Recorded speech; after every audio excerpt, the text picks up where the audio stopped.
Yes, everyone, you know what time it is. It's your boy Jack and Dave here, joined by another guest on the podcast. It is George 2J, who you might be familiar Hello. with in the live chat. He's someone You'd be who's familiar if you watch Greek content, which I guess none of you do. one of those worlds, right? They would know you from, and they're either knowing you from the Harris Army, they're knowing you from the IrishHotspur Army, or they're knowing you from the big Greek YouTube world, the Cypriot Greek world that you are in. But Yeah. 2J, George, how are you? Thank you for having me, first of all. Yeah, I'm good. When it comes to Tottenham, I'm not so good, but generally I'm good. But that's why we're here. We're here today to piss and moan about the state of the club. Exactly right. It's a therapy session here. This is sort of like, you just get to sit down with Dave and I, and exactly right what you just said. We get to sort of moan and basically rant and rave about whatever it is that maybe is on our minds this week, but also as well maybe come to some sort of conclusion, come to some sort of fix, maybe, if we can. Yeah. Just before we kick off, George, just intrigued to know how you got into supporting Tottenham, because when I look around, you've got Ellie. She's Greek. She loves Spurs, and when you actually look around, a lot of the wider Tottenham fan base, there's a lot of Greeks and Cypriots that love Tottenham. Yeah. Why is it so big in that part of the world? There are actually a lot of people in Cyprus, because in Cyprus we tend to have a more of a UK kind of culture around things. So there are a lot of Arsenal fans, Chelsea fans. There are a lot of Londoners that actually move here. Right. So yeah, the culture's very English to some families, which is like my dad's Cypriot and my granddad is Cypriot, but we're full like Tottenham, because my granddad grew up in London. My dad grew up in London. I was born in London. I was actually born to the hospital closest to White Hart Lane. So Wow. we're very much a Tottenham family. So that's how I came to support. I don't miss a match. I've been watching for years. We get every single match, because in Cyprus it's kind of easy to get illegal Tottenham matches on the TV. So yeah, I'll miss like one match a year or something because of my job. But You didn't have a choice then when it came to being a Spurs well, fan. look, to put it this way, when because my job has me going to Greece and stuff a lot. When I need to go to Greece, the first thing I do is look when Tottenham are playing and tell them to book the day after, literally, so I don't miss a match. That's how bad it is. Dave needs to get that in any contract he signs, in the future, for any situation, even any wedding. Dave, you need to get that put in the contract. But 2J, I thought maybe first question that we'll discuss here is actually one that you actually wanted, in fact, to discuss, and maybe we'll just sort of let you take it away. What we were kind of told by yourself was that Conte, maybe you feel like, has left us in an absolute mess, but why don't you expand on that? Maybe where you came to this sort of. I thought this would be a more popular opinion, because he kind of has left us in a mess. Like to me, Conte's a good manager. To me, he's not a great manager. To me, he's not one of the greats, because a great manager should manage the club. Conte, towards the end especially, couldn't manage to manage. By the definition of the word, he didn't manage. He just pissed and moaned. He basically came into the club, said we weren't good enough for top four.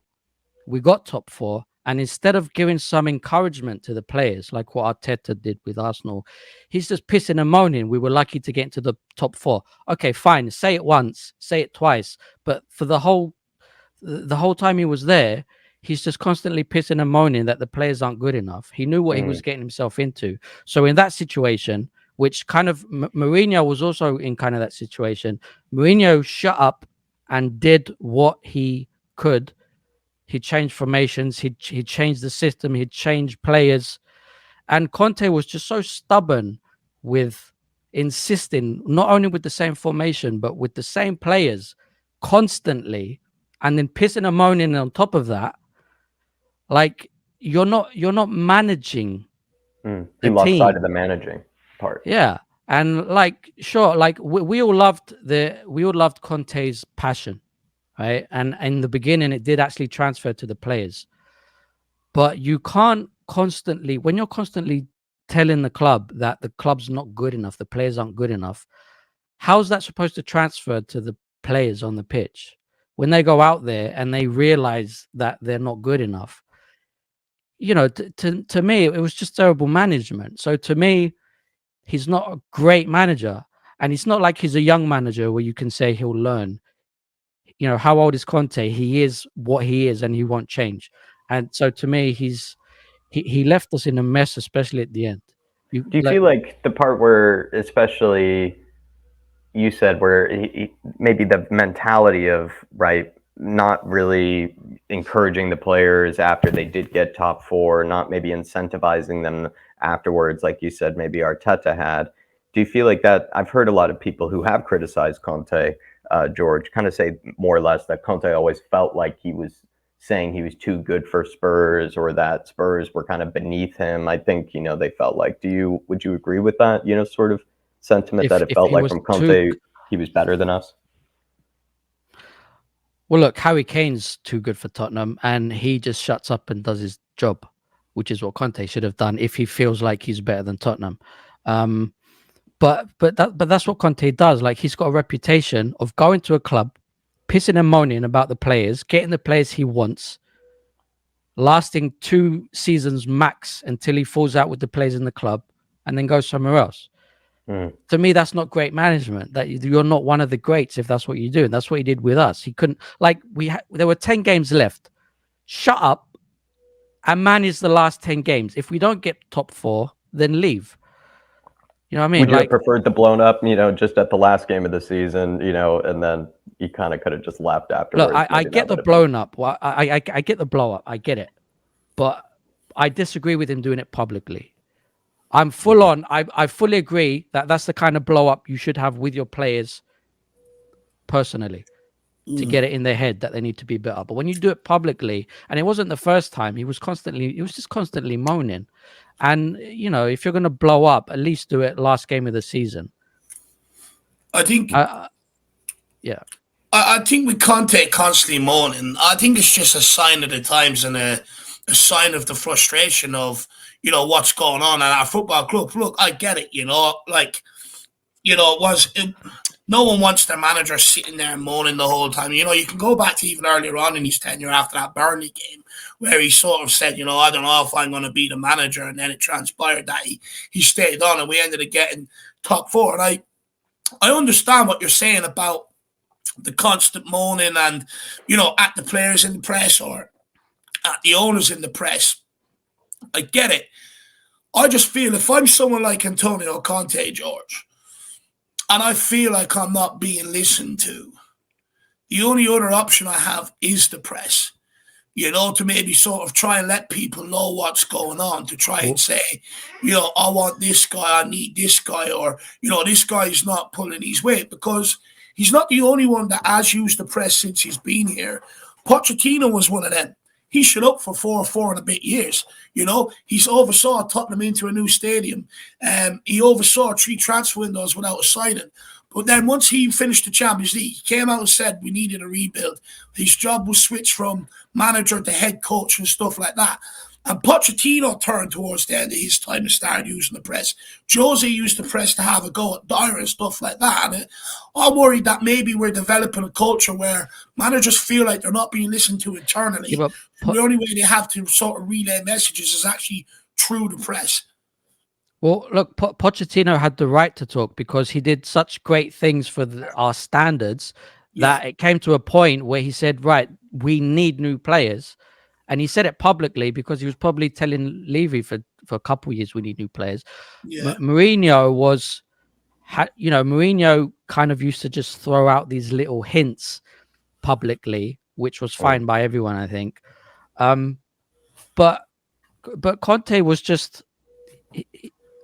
Conte did get support. Like, people are moaning about Levy. I'm not completely Levy out because he has done good things for the club. He did give Conte a lot of spending money. So for Conte to then come out and piss and moan that it's not enough, like, what do you want? Like really, what do you want? If you're not getting enough, then just try and deal with what you have, which he never did.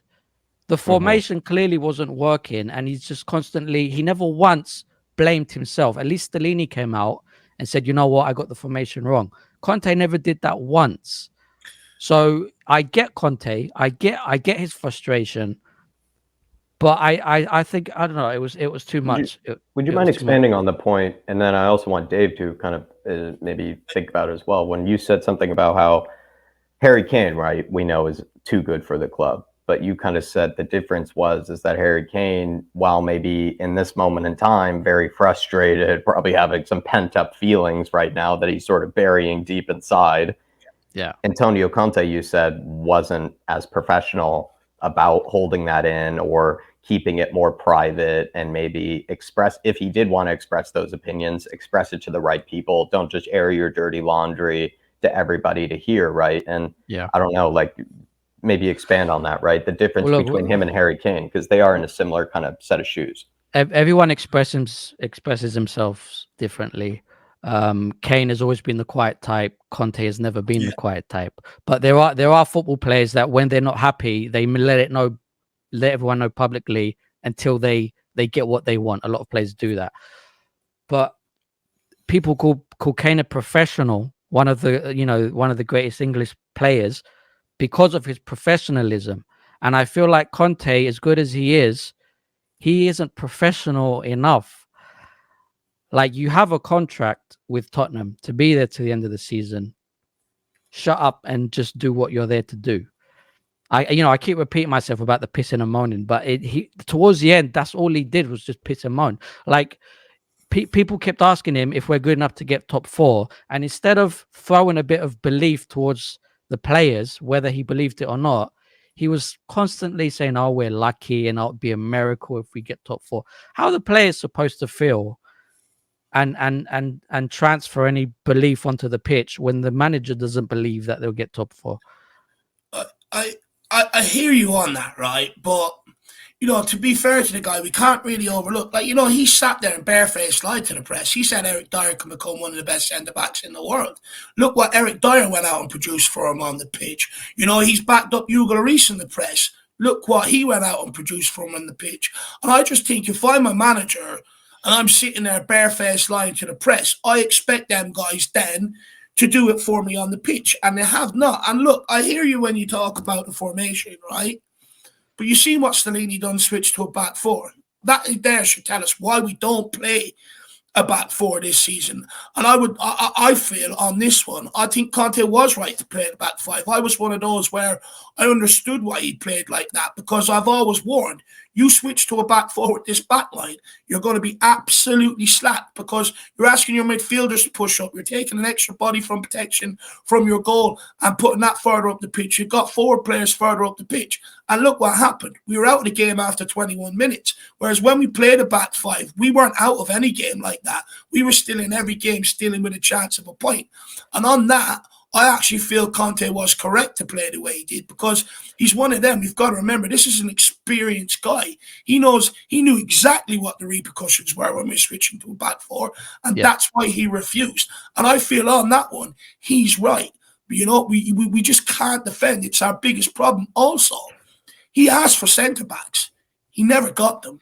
And that was an absolute killer. It killed off Jose Mourinho, who was known for his defensive football, and it's killed off Conte, who was known for his defensive football. But also, with Conte, to be fair, he tried to play out from the back. They tried to play. But when you've got players who keep giving away the ball, it looks even more defensive. Like even that back 4 we played the other day, no one tried to stem the flow of attack. No one tried to go down feigning an injury, or no one pulled the team together to try and, say, look, guys, this needs to stop. For me, I think, look, as much as we can sit here and we can blame the managers, I think these players have got to take a large responsibility, because since then, they've also got Stellini back. And don't make no mistake about this. These players are using the press too. Yep. These players have no problem after managers go, coming out, throwing them under the bus. They have no problem leaking stuff to the press that they're not happy with defensive training drills and stuff like that, even though defense is their biggest problem. I do hear you that sort of, the perception in the media and everything that Conte has left, with Tottenham and stuff like that. I get it. But also, I think internally, a lot of these players have to take a lot of the blame as well, because since Conte's gone, they've also got Stellini sacked. They went up to Daniel Levy. They had a players' committee, and Daniel Levy had a meeting. And off the back of that, they sacked Stellini. I agree with you, but you can't just suddenly get rid of 6-7 players and bring in 6-7 players. So when Conte has what he has, like I think we all agree with, you can't just change the formation. It's not going to work. But if like someone wasn't having a great game, he'd start the next match, and then he wasn't having a great game, and then he'd start again, and he'd constantly start. And Danjuma would come off the bench and score, and then not start again. And Richarlison would come off the bench, have a great game, and then not start. And I think that was also doing, like, you can't insist on the same 11. Like Kulu, when was the last time Kulu got a goal or assist? And he's constantly starting matches. It was just these little things that were really pissing everyone off. Yeah.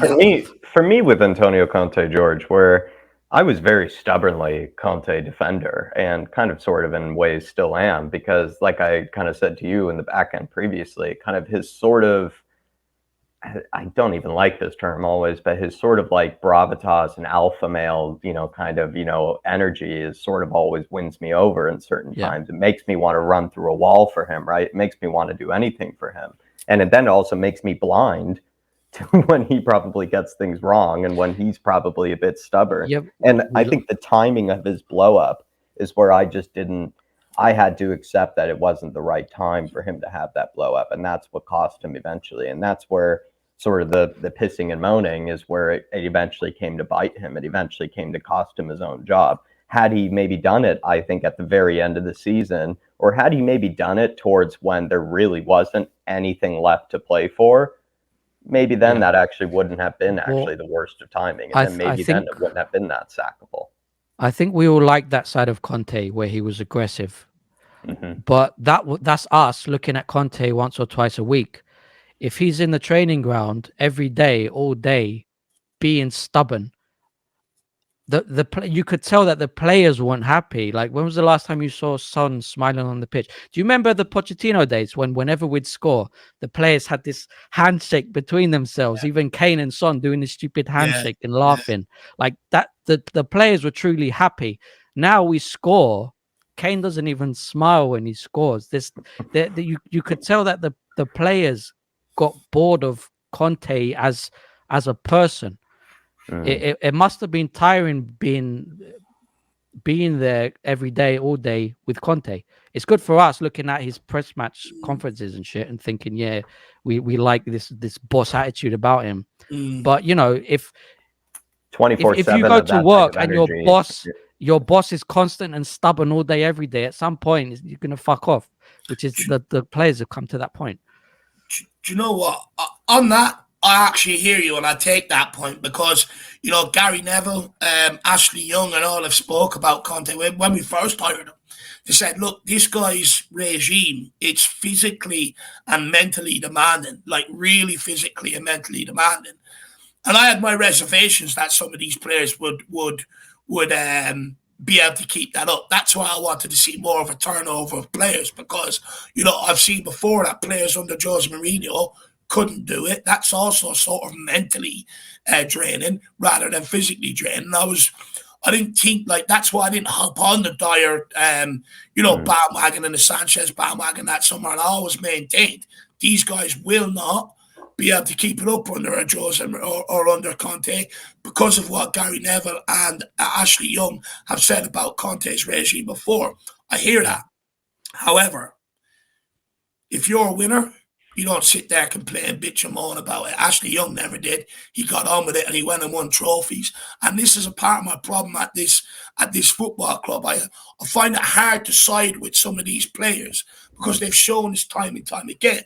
And if you're a winner, you don't sit there and dictate tactics, dictate what you do in training. You don't sit there and dictate what managers in the dugout.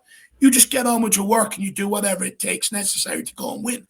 And that's why I don't put everything on Conte, because, how comes Madrid players, they can have managers whatever they want. They don't bitch and moan about training tactics. You get out there and go and win. You look at Man City players, they do the same. They don't complain about Guardiola being mentally draining and stuff like that. I agree with you, and perhaps if you and me were footballers, we'd get on with it, like you say.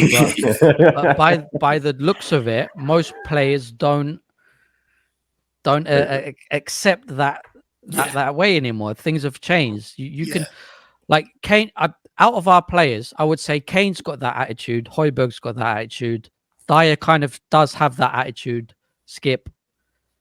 Apart from that, like Son doesn't work as hard as he should. Romero, for some reason, has just gone downhill because he's also got attitude problems that seemed to clash with Conte by the looks of it. We agree that players should have that attitude, especially with the money they're on. I've got the salary list in front of me. Sessegnon is on 3 million per season. Sanchez is on 3.8 million per season. Right? And Dombele, we're still paying his wages or something. He's on 10 million annual salary, 10.4, the same as Harry Kane. And he doesn't even work for the team. It's just money down the drain. The amount of money they get, your attitude changes and they feel like they can kind of do as they please. So when Conte is the way he is, you don't listen to it. You just don't listen to it. And you can tell by the way they're playing on the pitch that they had enough. Yeah, I think it is the case that where maybe somebody like a Conte requires people to buy into it, and you have to buy into it heavily.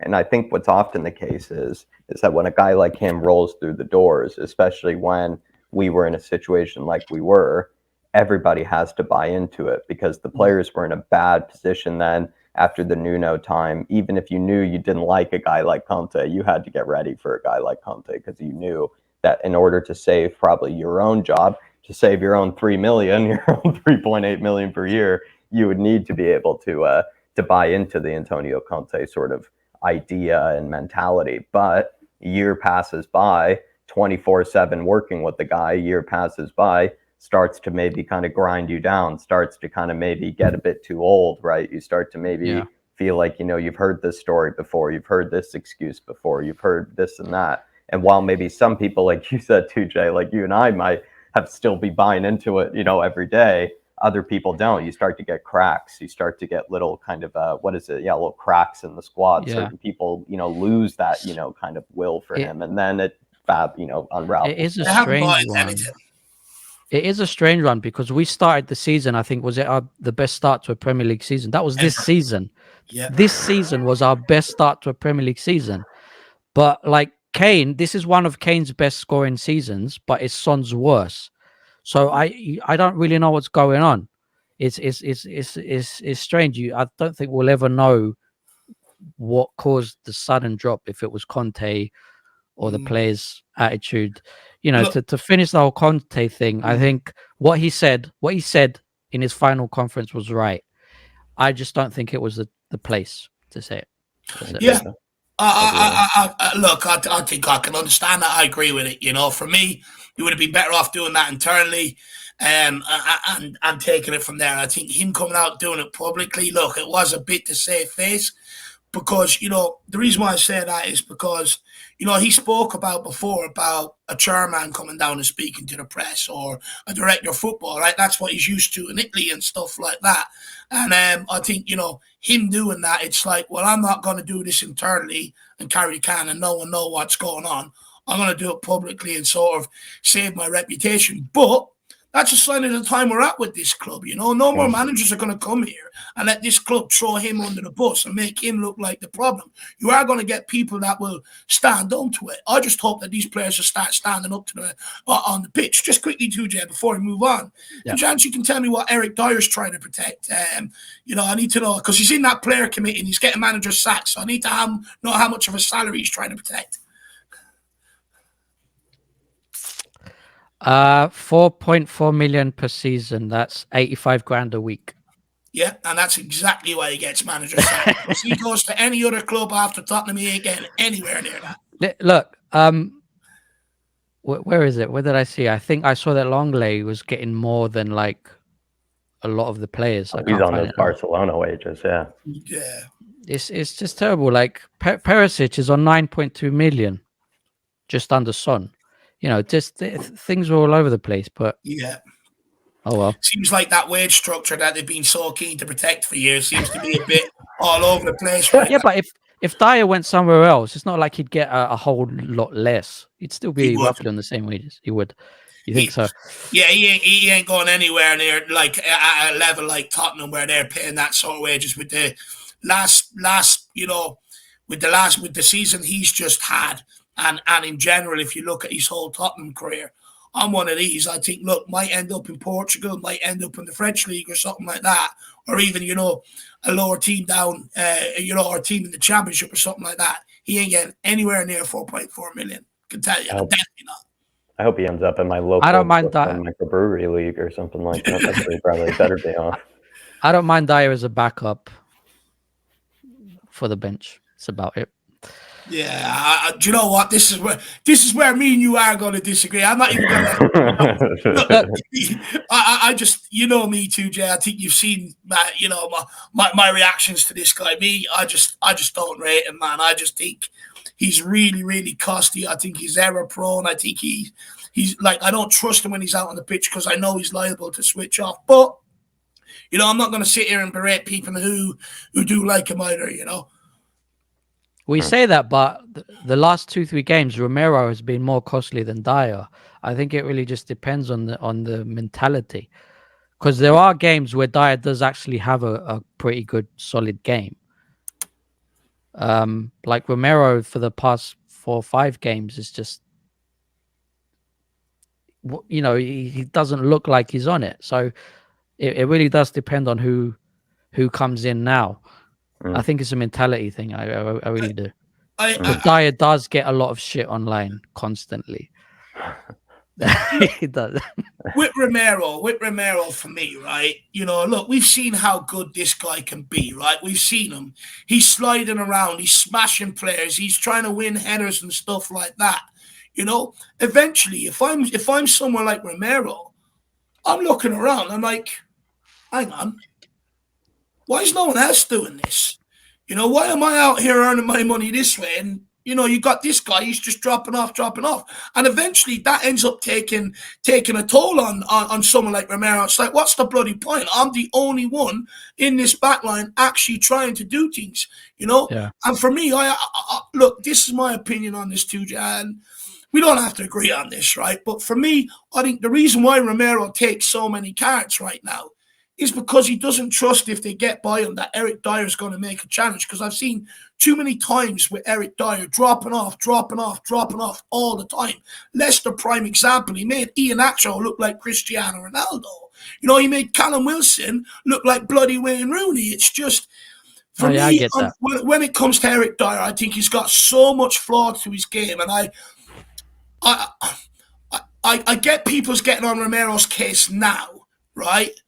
But why are they getting on Romero's case? Why are we not getting on a guy that's been here 8 years, has produced the same shit? He's in a player committee, actively getting managers sacked. When the last 2 big managers that have been sacked, Jose Mourinho and Antonio Conte, Jose Mourinho also bigged up Eric Dyer after he threw Pochettino under the bus in the All or Nothing documentary. Jose Mourinho came out a number of times and bigged up Eric Dyer.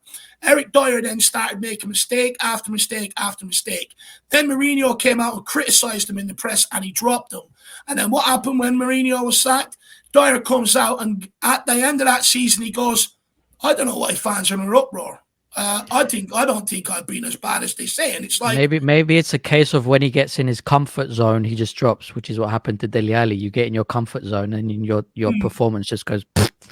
That's actually happened to me. Like, performance-wise with my YouTube channel, you get to a point where you're comfortable when you're like, oh, people like me.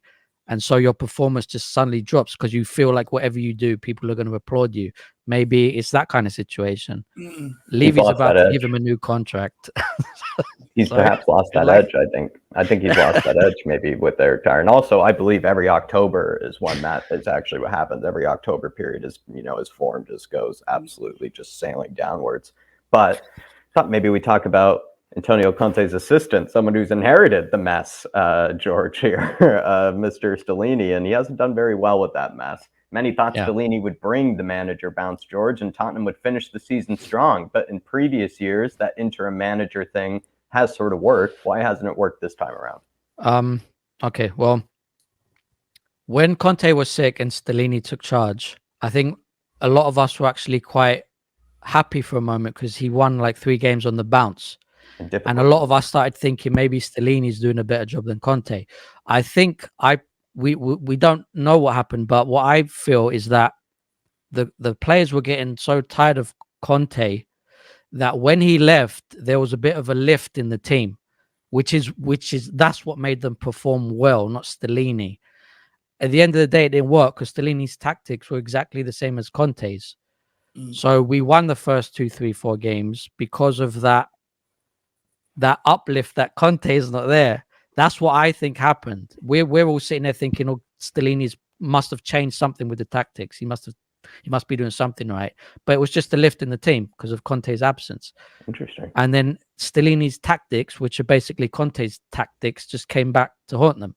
Yeah. That's what I feel happened with Stellini. And that would explain it. That in a way that would explain it in some regard. I'm just looking at Stellini, like Conte had that boss mentality. Stellini looks just a bit like a div, to be honest. Like he doesn't look like someone you'd listen to in the dressing room. So, yeah. I feel when it comes to Stellini and then games where Conte wasn't around, I'm more looking at it as like if you're in a job and your boss isn't there, right? And you got some caretaker in charge. That caretaker usually has a good rapport with the staff, and everything sort of gets a bit jovial, bit laughy. And I think, in school? Do you remember in school when the teacher was missing and the sub teacher came in and everyone was just like happy and didn't give a shit? I feel like that's what happened at the club for a few games. That's exactly. But if you left a substitute in charge for months, like you might actually end up being stupider, at the end of the day, the school will still come to bite you in the ass, which is what happened.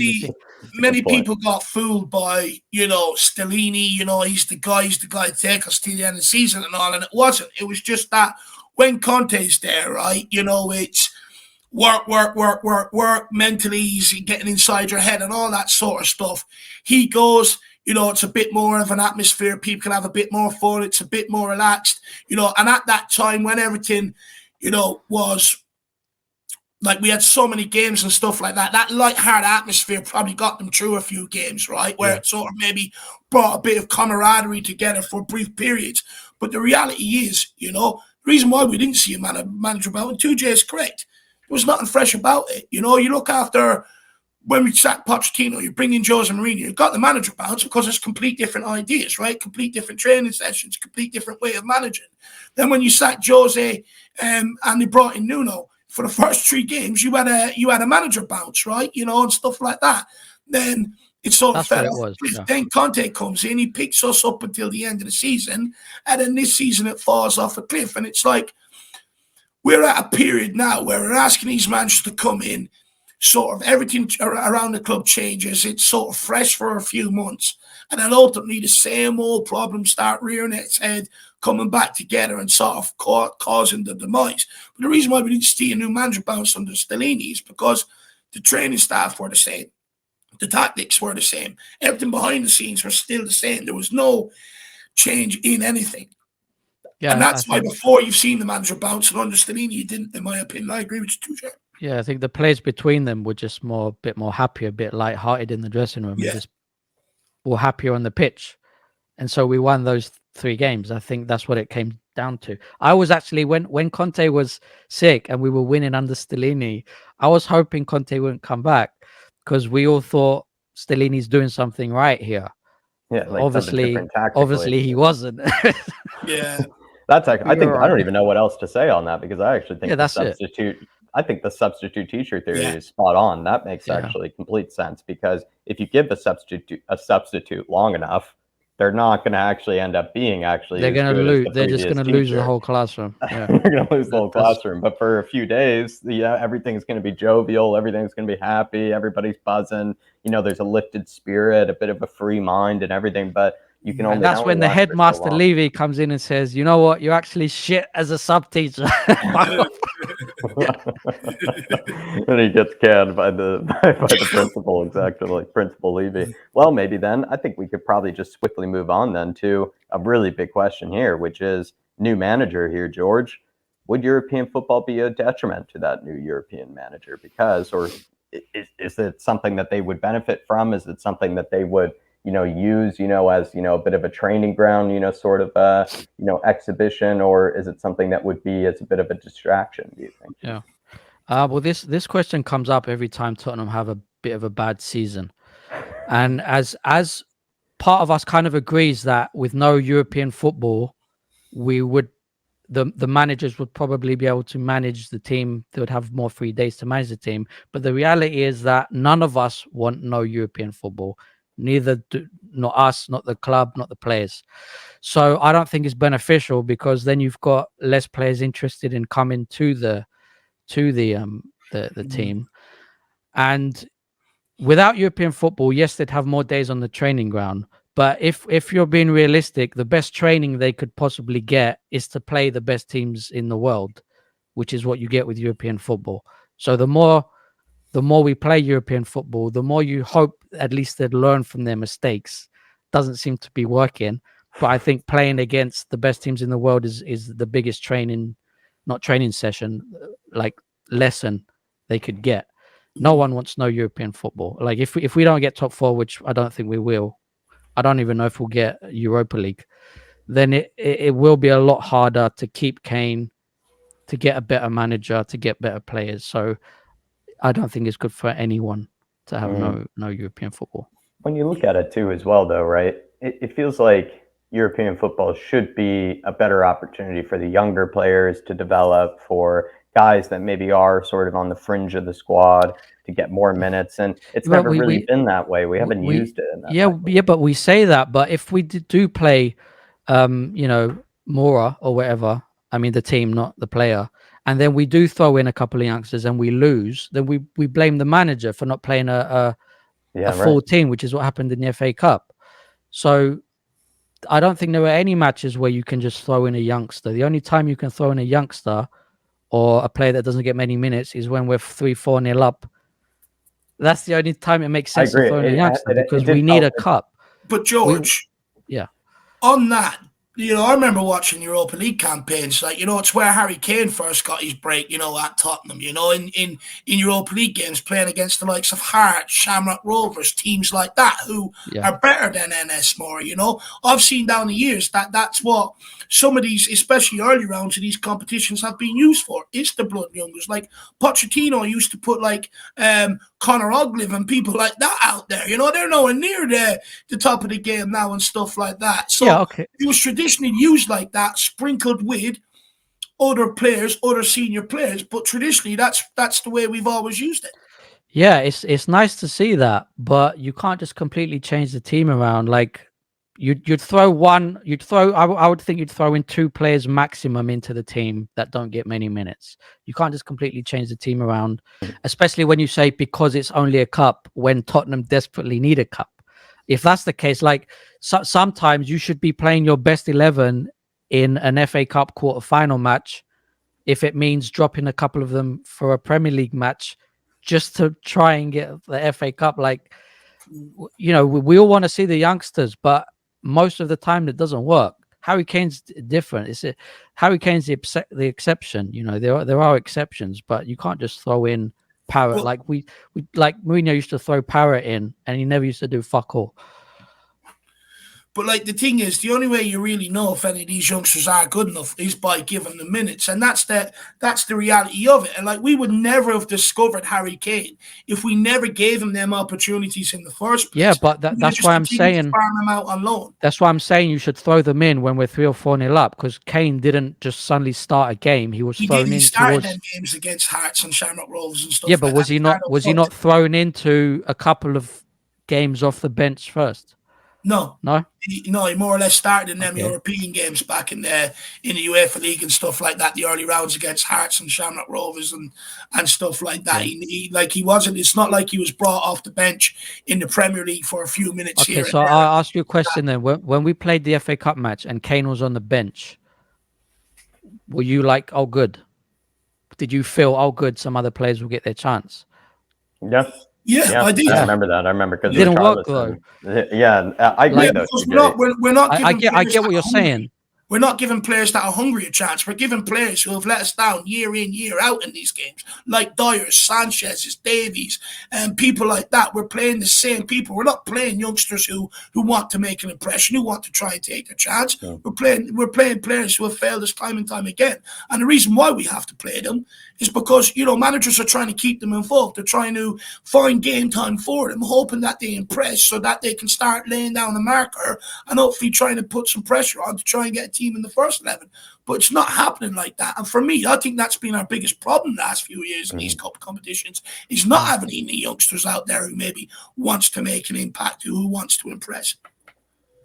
Would you say, though, George, just a point that maybe gets brought up, though, is that maybe at the end of the day, when a manager does need to drill down some things, you know, either in the tactics and the coaching, and often even Antonio Conte, Jose Mourinho have been criticized actually as coaches, not as much even you kind of brought up before, like, you know, Conte lost sight of the managing, but plenty of people have said, you know, why can't Conte, you know, coach some of these players a bit better if they can't defend? Certainly he could, you know, make them better defenders through coaching. But if you have these sort of consistent, you know, kind of run of games where you're playing every 2 to 3 days, it is almost impossible to get like a real sort of kind of session down, you know, for a week to drill something in, you know, into the squad. It ends up being where the majority of your season sort of is just kind of like recovering, getting ready for the next game, recovering again, well, getting ready for the next game. On that note, I have to throw in that I do actually think we've been extremely unlucky with certain things over the few years, because towards the end of Pochettino's reign, the stadium was being built. There was no money to buy the players.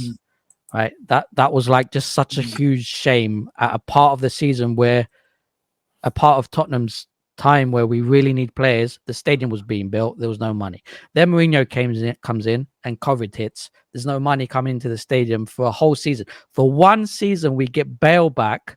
Was the one full season there was no one in the stadium, right? And then Conte comes in, and there's a fucking World Cup during the winter. Like, it's like lately we haven't got a break with the managerial appointments that have come in to help the team. You know, the biggest managers we've ever had have come in at a time where things are just kind of shitty for the club. Just making that point, I think, makes a difference. But what you say with the youngsters, I do agree. I do want to see youngsters. It's just sometimes it works, sometimes it doesn't. No, I hear you on that, and this is where I think, George, I think it's got to be calculated, right? A manager's got to have a feeling about youngsters. You can't just go, throw me all these youngsters and put them out there. You've got to sort of have a feeling. You've got to believe, right, that you can actually go out there and make an impact. I do hear you on that. Just to answer your question, Jack, about sort of the European football. Look, for me, European football is synonymous with Tottenham. You know, my old lad spoke to me about the great European days, and I believe a club like Tottenham should always have Europe. You asked me this question a week or two ago, I would have said at all costs, regardless if it's Europa Conference League. However, since then, I've had a long think about this, right? And it's like where I'm at with it, I think as a player, you just want to play games, right? No one wants to be doing training. Everyone wants to play games. So from a player's point of view, I think they'll say games all day long. However, from a coach's point of view, I think he would benefit from having more or less a full week to prepare with some of these guys, because, you know, with the European games, you're more or less playing the game at the weekend, coming off the back of that, bit of a rest. You know, you have maybe one training session, you fly out to the game in Europe. Once you land, you sort of just run them a little to maybe get the jet lag out of their legs, and that's sort of all you do. You play the game, you're back home the next day, light training session the day after, maybe one training session back into a Premier League game, right? So the manager doesn't actually really have any chance to sort of double down on them, hone down on tactics, really work with them and stuff like that, and really set up sort of for the opposition. So I think maybe like a Dyer, a Sanchez, I think people like that would actually benefit. Can I say something on that point? Yeah. On that point, we got knocked out of everything this season, and the managers have had 4 weeks to work on the team, and we're playing worse. Yeah. Right. Yeah, that's So true. we But can talk about this all day. You never that was know with what's really. Stellini. That was with the substitute teacher. Yeah, I don't think things would have been better with Conte. We'll never know. May I point out that we're recording this before the United match, so we're not as angry as we should be, because I can't see us winning that match. I'll put that in a big blurb ahead of time, just so that we don't make anybody look bad at this. With our sort of our mood right now. What I was going to say though, lads, is when it comes to maybe European football, I'm a bit like Dave, where I'd like to see us playing as much as possible. I don't really even care who it's against. I just enjoy the European nights. It could be against anywhere from an NS Mura. Even actually recently, we've seen the likes of the Cypriot League. Have some people being sent up to Man United and whatnot in the Europa League and stuff like that. So I'd be happy to play these teams. They put up a good match. They put up a good game. Clearly, would you be happy with the Conference League next season? The reason I'm going to get to it is that guys like when Hill Messi, players like a Mundal, players like an Alfie Devine, I think those are the competitions that they can make their name in, and those are the competitions where they could thrive in. The problem is that I think what Dave and I sometimes maybe are assuming is that people use these competitions in the right manner. They use it perfectly. They orchestrate it and squad manage in the perfect sort of way. It feels like these European competitions, if you use it the right way, you get the most out of it. But if you use it the wrong way, it actually comes to your own detriment. It actually comes to kind of bite you back in the ass, I think, in some manner. So I think if you start out with sort of the emphasis on incorporating younger players, using the competition as a bit of a competition for sort of maybe players that don't get as many minutes, players that maybe can't be risked all the time in the bigger matches, if you sort of establish that, and are maybe able to get that through to the squad, I think you actually could really benefit from that sort of competition. The issue is that a guy like Nuno tried that, and then all of a sudden there was a revolution, from the squad, saying, oh, we don't like being the B team, we don't like, being the fringe players that are given the Thursday games. And then when you find yourself in that position, you're probably better off actually without Europe then, because you can just be able to just drill down with the players, just any type of method, any type of tactics that you need in order to get whatever result that might be in the weekend. You must be honest, like Eddie Howe, Unai Emery, these guys who have had their team and they only have one game per week have clearly benefited from that, just having one game per week. We all three of us could sit here and agree that no European football would be best, but none of us on Thursday, tomorrow, if United score first, we'll be going, yes, no European football next season. We could state that no European football would be best, but that that's not what we want. The players don't want, the club doesn't want, the managers don't want. So there's no point having that discussion, really, like deep there, if you think about it. Do you think subconsciously, though, like next season, just to finish it then, just subconsciously next season, would a manager kind of be a bit happier if it was just fewer games, one game a week, and he had a new system that he had to drill down new tactics? Would he probably like it? I don't think so, because we're just fans watching. This is their life. They live to play European nights. They, players move to clubs just to get those European nights. So no European nights, I think, would just, I can't see top managers coming into a club that don't feel like they could at least get top 4 next season. It is extremely important to them as players and to the club financially. So it doesn't benefit anybody to not get it. Fair point.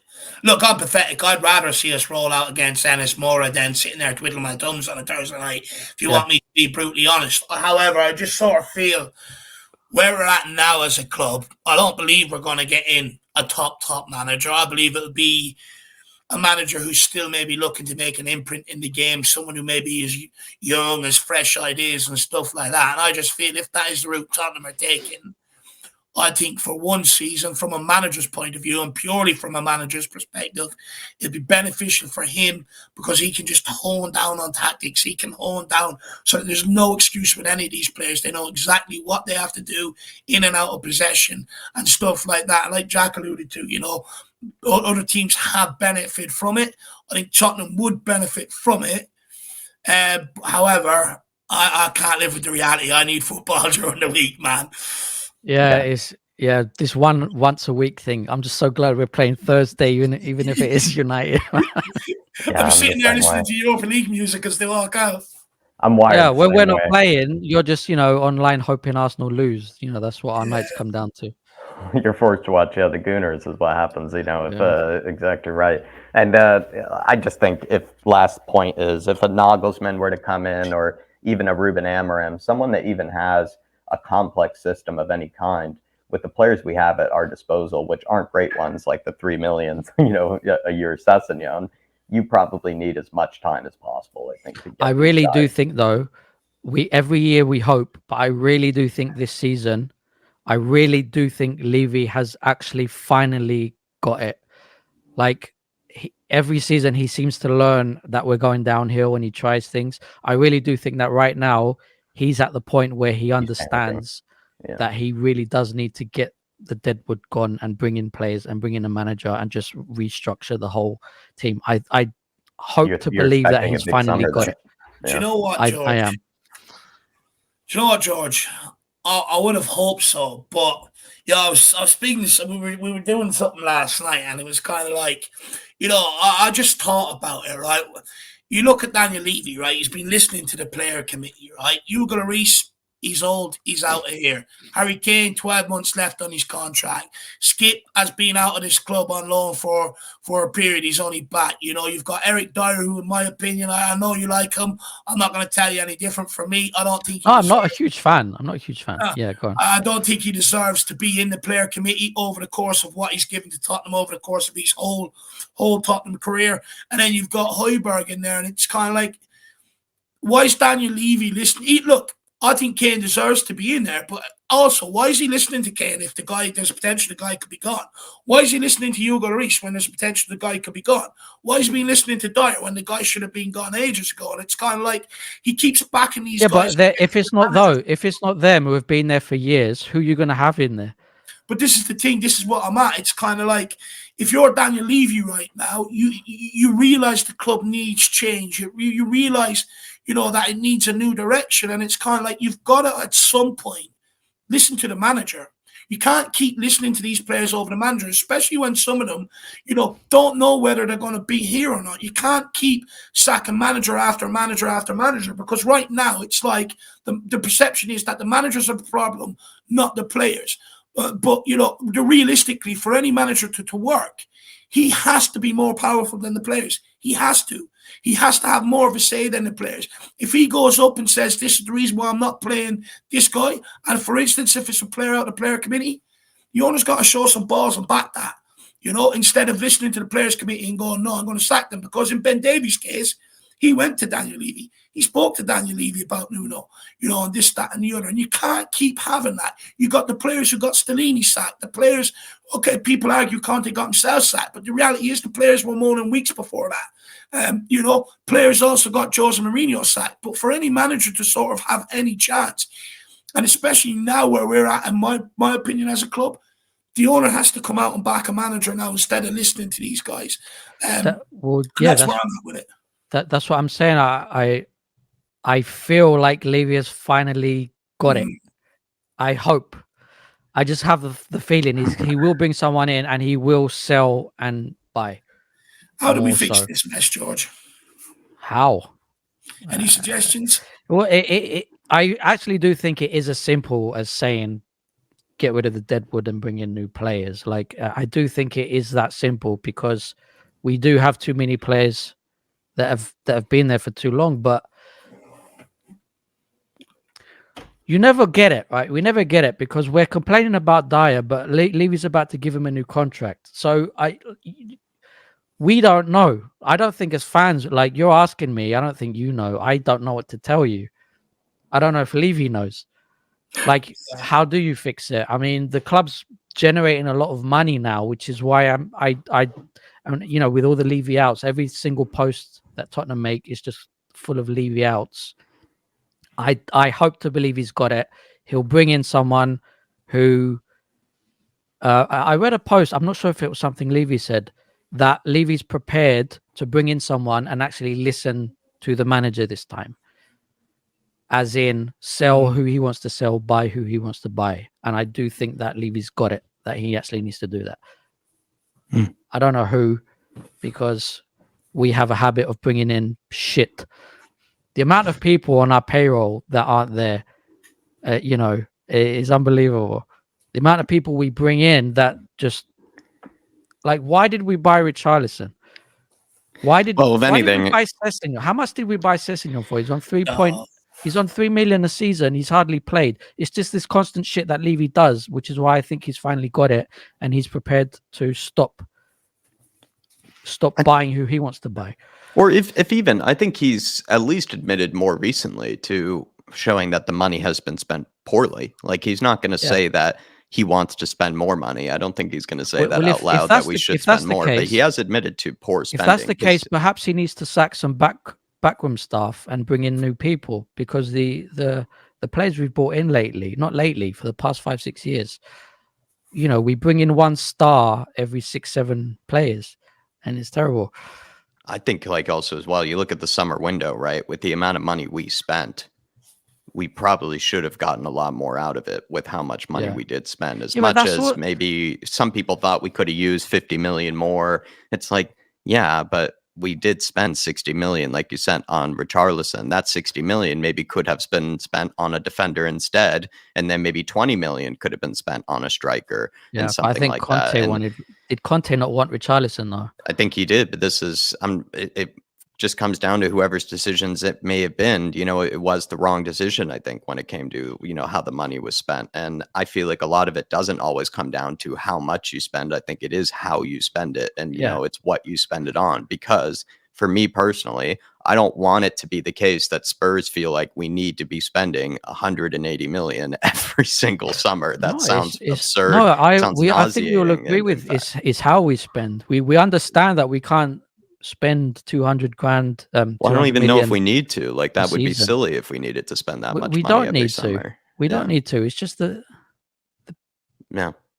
Dave, I think, sorry, I was going to then, you know, bring up that, George, that I feel like if we're going to be expecting to be spending that much money every summer, then Daniel Levy surely isn't, you know, at the right club, to be honest, because he's going to have to go someplace else. But at the same time, you're looking at teams like Brighton, Brentford, etc., that are proving that you don't need to be spending 200 million in order to be, you know, kind of competing with the very best and competing at the very top.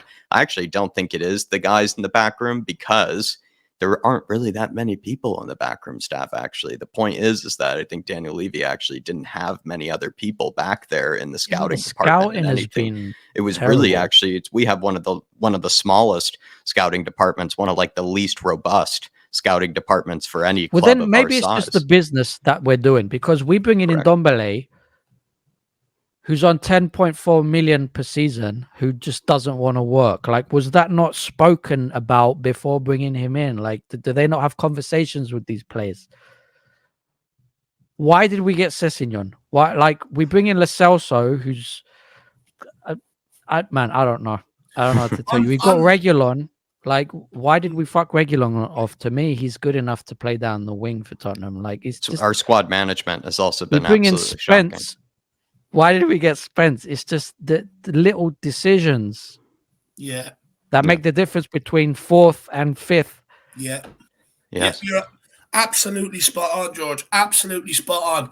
And look, you know, this is why Paratici, one of Paratici's you know, biggest thing at Tottenham was to try and sort of redevelop that scouting network and stuff like that, because, you know, if anyone goes and does a bit of digging into it, it's completely way off the standard. You know, Paratici had to come in and do basics, like put out you know, job vacancies for local scouts just to bring players in and around the area, and scout wanted to put them up outside just the to stadium. bring kids to Tottenham. It's like, that's basics. That should already be out there. You should already have that groundwork set up. Like, for instance, like me, like, I grew up in the academy system over here in Ireland, right? And it's kind of like, you speak to plenty of people involved with United, Liverpool, Celtic, even bloody Everton. No one speaks to anyone from Tottenham over here, you know, and it's kind of like, you know, it's only across the pond, and this is at a time where you know, Irish players were hot prospects, and you don't even have people over there to sort of send players over and stuff like that. Yeah, but these clubs have their mind on football. Levy has his mind on Beyonce concerts. go-karting. You know, it's not just football. But you're hopeful that this summer he might have his mind less on the Beyonce. I really do believe that he's got it. He knows that he's at this point now, this very dangerous point actually, for his own personal reasons, like as his position in the club. I do think he gets it now. I do think he will sell and buy what is needed.